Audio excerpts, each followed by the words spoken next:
العربية للأندية، بطولة بتتعمل كل 3 سنين واتعملت 3 مرات من بعد عودتها للحياة تاني، وكل النسخ لقت شعبية كبيرة ومستويات وأداء رائعين، وبتتميز النسخة دي بجوائز مالية مرتفعة من الاتحاد العربي، وده طبعا بيزود الحماس والرغبة عند الأندية إنها تشارك، ومش بس تشارك، ده كمان تنافس وتكسب البطولة. وبتمثل البطولة مناسبة مهمة لمشجعين كرة القدم في العالم العربي، لأن الجماهير هتقدر تشوف الفرق اللي بتحبها وتتمتع بمنافسات مليئة بالإثارة والتشويق. والسنة دي البطولة باسم الملك سلمان، وخلينا نتكلم عنها شوية. بطولة كاس الملك سلمان للأندية 2023 بدأت البطولة العربية في 2 مارس بمواجهات الدور التمهيدي الأول، ولسه مكملة لحد دلوقتي، وهتبتدي مباريات دور المجموعات الخميس 27 يوليو، وبتتنافس مجموعة كبيرة من الأندية العربية سواء من قارة أفريقيا أو آسيا. والبطولة دي ليها قيمة خاصة. هتسألني ليه؟ هقولك لأن النسخة دي بيشارك فيها نجوم عالميين من الدوري السعودي، من بينهم كريستيانو رونالدو وكريم بنزيما وكانتي وفيرمينيو، بالإضافة كمان لعدد كبير من اللاعبين العالميين مع أندية السعودية،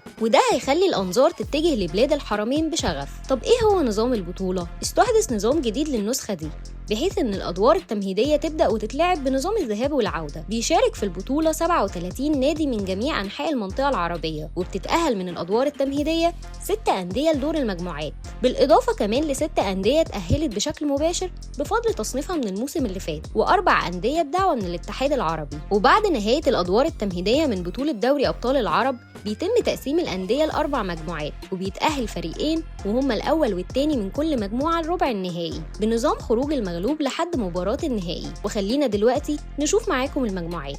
المجموعة الأولى بتتكون من 4 فرق، هما الاتحاد والترجي والشرطة والصفاقسي. أما المجموعة الثانية بتتكون من الهلال والسد والوداد الرياضي وأهلي طرابلس. والمجموعة الثالثة بتتكون من النصر والشباب والزمالك والاتحاد المنستيري. أما المجموعة الرابعة هي الوحدة وشباب بلوزداد والرجاء البيضاوي والكويت.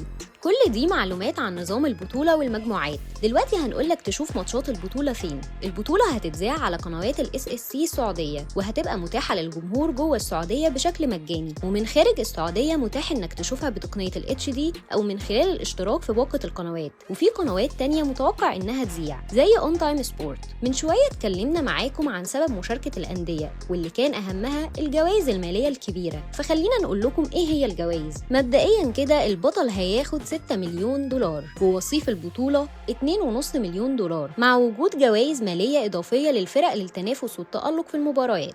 وكشف الحساب الرسمي للاتحاد العربي لكرة القدم على تويتر معلومات عن المناطق المستضيفة لمباريات البطولة المقرر انطلاقها بعد أيام قليلة، وبيشارك فيها نادي الزمالك بصفته ممثل مصر، وبتنطلق البطولة من أول يوم 27 يوليو وحتى 12 أغسطس، وده في 3 مدن هي أبها والباحة والطائف، على ملاعب مدينة الملك فهد بالحاوية في الطائف، وملعب مدينة الملك سعود الرياضية في الباحة، وملعب مدينة الأمير سلطان الرياضية بالمحالة في أبها. ووصل الزمالك للطائف يوم الأحد اللي فات علشان يستعد لأول مبارياته مع فريق الاتحاد المنستيري التونسي اللي هيكون يوم الجمعة اللي جاية الساعة 6. باختصار، بطولة كاس الملك سلمان للأندية 2023 هي حدث رياضي مميز بيجمع أفضل الأندية العربية، ومهم للجماهير ومحبين كرة القدم في المنطقة العربية. وفي النهاية شاركونا توقعاتكم، تفتكروا مين هيفوز بالبطولة؟